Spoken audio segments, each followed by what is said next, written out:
श्री जय नारायण तिवारी जी, पूर्व विधायक अर्जुन सिंह जी, रामचंद्र चौधरी जी, अपना दल के अध्यक्ष अभिलाष पटेल जी, सुहेलदेव राजभर पार्टी के अध्यक्ष अरविंद राजभर जी, जिलाध्यक्ष निषाद पार्टी श्री राजेश निषाद जी, मंच पर उपस्थित भारतीय जनता पार्टी एनडीए के सभी घटक दलों के माननीय पदाधिकारीगण और भारी संख्या में उपस्थित कादीपुर और सुल्तानपुर के मेरे सभी उपस्थित बहनों और भाइयों, मैं सबसे पहले महाराज कुश की इस पावन धरा को कोटि कोटि नमन करते हुए आप सबका मैं हृदय से अभिनंदन करता हूं, स्वागत करता हूं।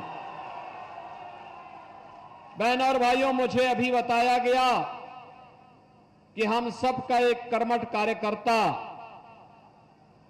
जो आज ही ये चुनावी सभा में आ रहे थे, श्री राम सिंगार निषाद, वो एक दुर्घटना के शिकार हुए हैं, उनकी दुखद मृत्यु हुई है। मेरी पूरी संवेदना उस परिवार के प्रति है और हम पूरी पार्टी इस दुख की घड़ी में उनके साथ खड़ी है।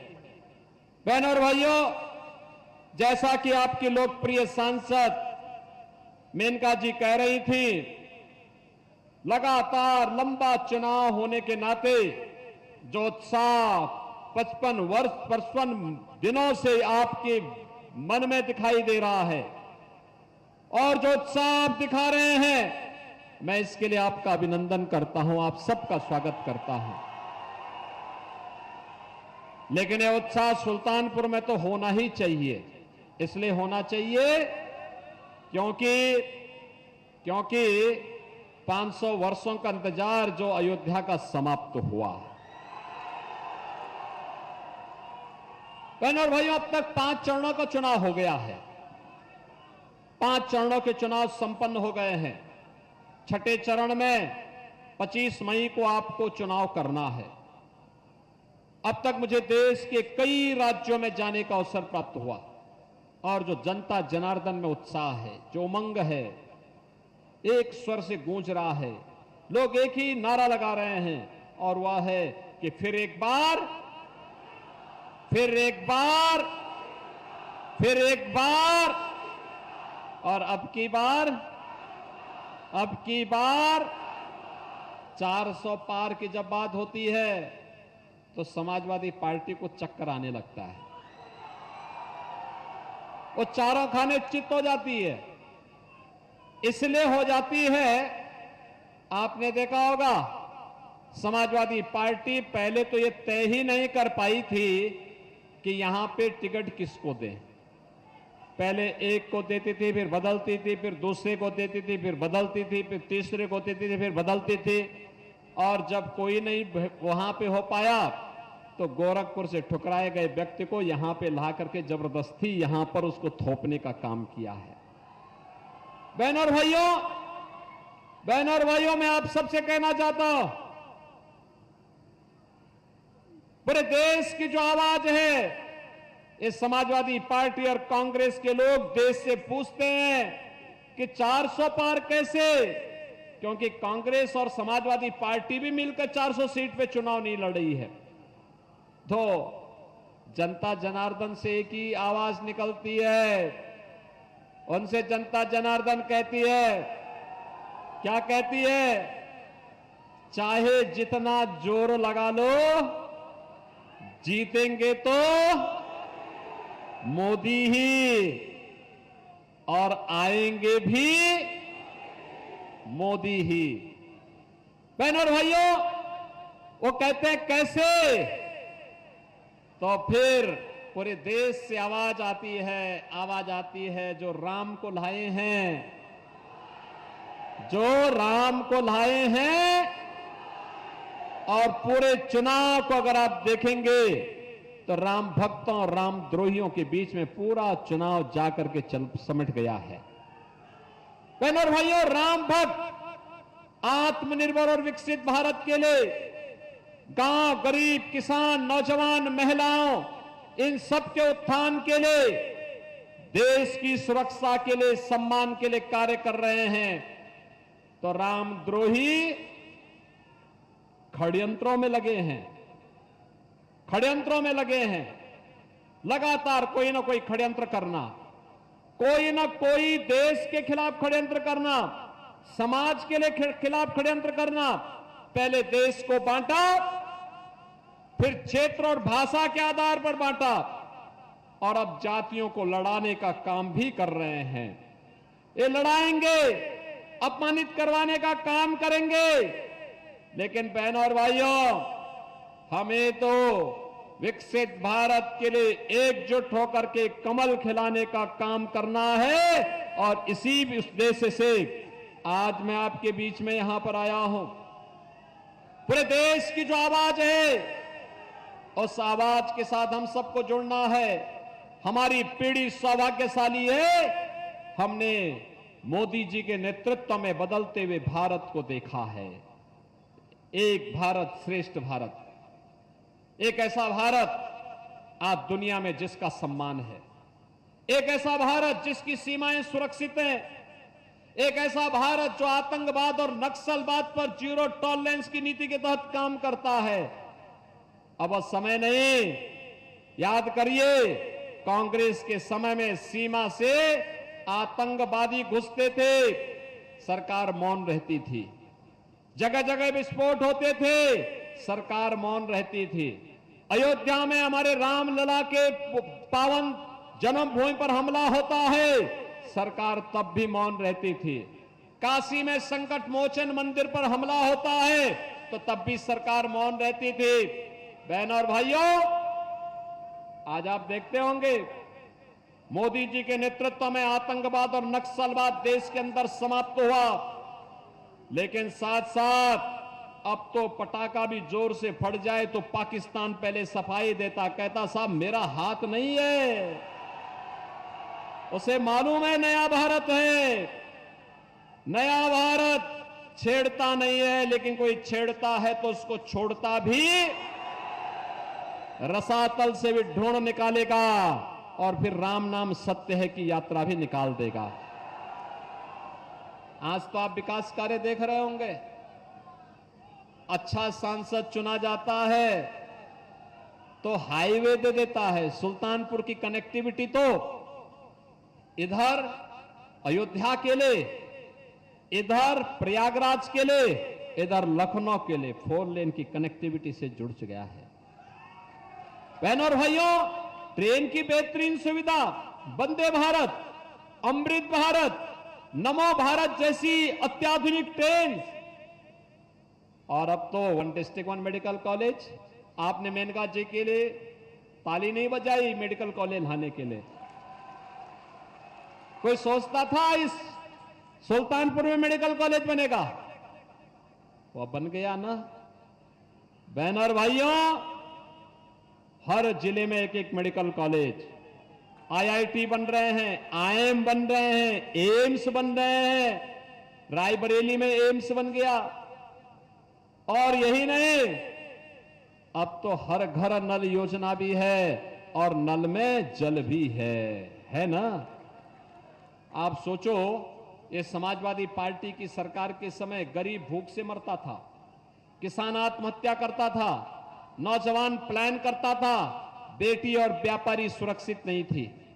आज 80 करोड़ लोग देश में फ्री में राशन की सुविधा प्राप्त कर रहे हैं। 60 करोड़ लोगों को 5 लाख रुपए प्रतिवर्ष आयुष्मान भारत की सुविधा, फ्री में उपचार की सुविधा प्राप्त हो रही है। मोदी जी ने कहा है 4 जून के बाद जब फिर एक बार मोदी सरकार बनेगी तो 70 वर्ष से ऊपर के हर एक बुजुर्ग को 5 लाख रुपए की फ्री में स्वास्थ्य बीमा उपलब्ध करवाएंगे। 12 करोड़ किसानों को किसान सम्मान निधि, 1 करोड़ दिव्यांगजन, निराश्रित महिलाएं और बुजुर्गों को हम लोग प्रदेश में 1000 रुपए यानी 12,000 रुपए सालाना पेंशन की सुविधा उपलब्ध करवा रहे हैं। बहनों और भाइयों, 12 करोड़ घरों में शौचालय बन गए, 10 करोड़ घरों में उज्ज्वला योजना का कनेक्शन पहुंच गया, और यूपी में तो हमने किया है, होली और दीपावली में एक भरा हुआ सिलेंडर भी इन लोगों को उपलब्ध करवा रहे हैं। 4 करोड़ गरीबों के मकान बन गए हैं और मोदी जी ने कहा है 4 जून को जब फिर एक बार मोदी सरकार बनेगी, बाकी बचे हुए गरीबों के भी मकान बनेंगे। इधर रामलला विराजमान हुए और उधर प्रदेश के सभी बड़े बड़े माफियाओं का राम नाम सत्य है भी हो गया। जो बाकी बचे होंगे उनके घरों में भी खलबली मची होगी, वे भी अपने छुपने का ठिकाना ढूंढ रहे होंगे। लेकिन आप निश्चिंत रहिए, ये नए भारत का नया उत्तर प्रदेश है, बेटी भी और व्यापारी दोनों सुरक्षित होगा। बहनों और भाइयों, मैं तो कहने के लिए आपके पास आया हूं एक बहुत जरूरी बात को लेकर के। ये जो समाजवादी पार्टी और कांग्रेस का गठबंधन है, जब भी हुआ है अनर्थकारी हुआ है, देश के लिए खतरनाक है। आप देख रहे होंगे कितनी भगदड़ मच रही है रोज। आप सोचो, ये गुंडे अगर सत्ता में आते क्या करते, जो अपने नेता के लिए जाकर के क्या मारपीट करते हैं, कैसी वहां पे उनके मंचों पे तोड़फोड़ हो रही है, कैसे किसी का मंच टूट रहा है, कोई मंच पे धराशायी हो जा रहा है, कोई धक्का देके अपने नेता को नीचे गिरा दे रहा है और स्वयं भी मंच पर काबिज हो जा रहा है। ये तो समाजवादी पार्टी का संस्कार हो गया है। और दूसरी ओर इनका मैनिफेस्टो भी देखो, एक खतरनाक बात, उन्होंने 2 बातें बहुत खतरनाक कही हैं, यद्यपि पूरा खतरनाक बातों से ही उनका मैनिफेस्टो भरा पड़ा है, जिसके आधार पर कोई सरकार चलाती है कोई पार्टी। लेकिन एक बात, अनुसूचित जाति और पिछड़ी जाति के आरक्षण के अधिकार पर ये लोग सेंध लगाना चाहते हैं और आपके अधिकार को ये मुसलमानों को बांटना चाहते हैं। क्या आप इसको देंगे? क्या आप इसकी स्वतंत्रता देंगे? क्या बाबा साहब भीमराव अंबेडकर ने कहा था, धर्म के आधार पर भारत के अंदर आरक्षण नहीं हो सकता। बाबा साहब भीमराव अंबेडकर का अपमान इन्होंने किया और आज भारत के संविधान के विरुद्ध आचरण करने की बात करते हैं। और दूसरा, जब राहुल गांधी से पूछा गया कि कैसे आप गरीबी हटाएंगे, ये 2 लड़कों की जोड़ी जो है ना, ये बड़ी खतरनाक जोड़ी है। उनको कुछ भी पता नहीं होता है, दोनों को घर में रटाना पड़ता है आज क्या बोलना है, क्योंकि एक तो 11 बजे सो के उठेंगे तो उनको पता ही नहीं कि क्या करना है, फिर जल्दी जल्दी कार्यक्रम कहीं लग गए तो फिर उनको तैयार करके भेजना पड़ता है, और 50 साल और 60 साल के हो जाएंगे तब भी ये लड़के ही रहेंगे, जीवन भर उनको लड़का ही रहना है। बहनों और भाइयों, मैं आपसे कहने के लिए आया हूं, उनसे पूछा गया क्या करेंगे गरीबी के लिए, कहा गरीबी हटाएंगे। कहा अरे भाई, दादी ने भी तो यही नारा दिया था, नाती भी यही बोल रहा है। कहा नहीं, एक झटके में हटाएंगे। कहा कैसे? कहा सर्वे करवा देंगे संपत्ति का सर्वे। और फिर क्या करेंगे? कहा फिर विरासत टैक्स लगाएंगे। कहा विरासत टैक्स? कहा कहा कैसे? कहा अगर किसी के पूर्वज ने, आपके बाप दादों ने, आपके ग्रैंडफादर और फादर ने, आपकी मां ने कोई संपत्ति अर्जित की है, खेत लिया होगा, मकान लिया होगा, प्लॉट लिया होगा, जेवर लिए होंगे, पैसा जमा किया होगा, एफडी की होगी, कोई अन्य पैसा कहीं लगाया होगा, उसमें से आधा पैसा, ये आधा प्रॉपर्टी, चल और अचल संपत्ति, आधी ये विरासत टैक्स के नाम पर आपसे ले लेंगे और फिर इसको पाकिस्तानी, बांग्लादेशी और अफगानिस्तानी घुसपैठियों को देने का काम करेंगे। क्या आप इसको स्वीकार करेंगे? क्या अरे खून और पसीना आपके पूर्वजों का, और कब्जा करने के लिए आएंगे ये, क्या आप इसको स्वीकार करेंगे? क्या बहनों और भाइयों, मैं तो कहता हूं वे आपसे वोट मांगना चाहते हैं और फिर आप ही के ऊपर खतरा पैदा करना चाहते हैं। इसी को कहते हैं भस्मासुर। भस्मासुर की आत्मा इनके अंदर भी घुस चुकी है। और वैसे भी जब ये लोग आते हैं सत्ता में, समाजवादी पार्टी का तो नारा ही होता है, क्या नारा होता है? सपा का है एक ही नारा, खाली प्लॉट कब्जा करो वह है हमारा, यही तो बोलते थे ना, ये यही करते थे ना। और ये वरासत टैक्स उसी तर्ज पर ये लोग लागू करना चाहते हैं। क्या वरासत टैक्स देंगे? क्या ये भस्मासुरों को फिर से सत्ता सौंपेंगे? क्या सौंपने का काम करेंगे? क्या कतई ये गलती नहीं होनी चाहिए।